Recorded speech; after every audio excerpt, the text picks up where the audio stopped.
Hey Evelyn, this one is for you. Thank you for checking in with me on this, and I'm sorry it took me so long to get to, but hopefully the other ones I tagged you in hopefully will help you or did help you. So when you're looking at these are always going to be labeled X comma Y. So your X's are always the first coordinate and your Y's are always the second one. And then you get to choose which one you want to be the first set of them and the second set. Usually what I will do is I will pick the first set that I'm given to be my ones.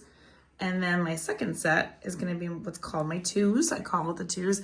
That just means my first set and the second set. So the formula for slope, when you're trying to find the slope of a line, is you take your y2 minus your y1, and then you do the same thing, your x2 over your x1 coordinates. So all I'm going to do is, now that I've labeled them right here, I'm just going to plug them into this equation in this formula, and then we're just going to solve for finding the slope. So our y2, I just said over here, is that 1. So the formula is always x and y2 first on both of them, and then we always subtract. So our y1 is 3, so we're going to do 1 minus 3 here. And then we're going to do the same thing on the bottom. So we're just plugging in x2, which is a negative 3. And it's always minus. And then we take our x1. In this case, is in minus, it's a negative 1. So you have minus a negative. So that's actually just, always keep that in mind that this always happens. This is always a trick. If it's a positive number, it's fine. You just throw the number in there. But if it is a negative number, you want to make sure that you don't forget that negative, because this is always going to be minus.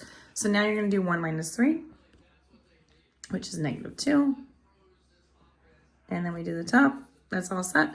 Bottom, we're going to do keep, change, right? So that's going to end up being a plus 1. And a 3 minus a negative 1, which is actually 3 plus 1, gives me also a negative 2.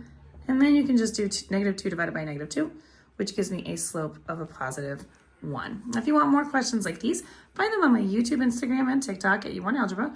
All these are going to be located in my slope and y-intercept playlist. And don't forget to like, share, follow me for more. Save it for later, and I'll see you soon.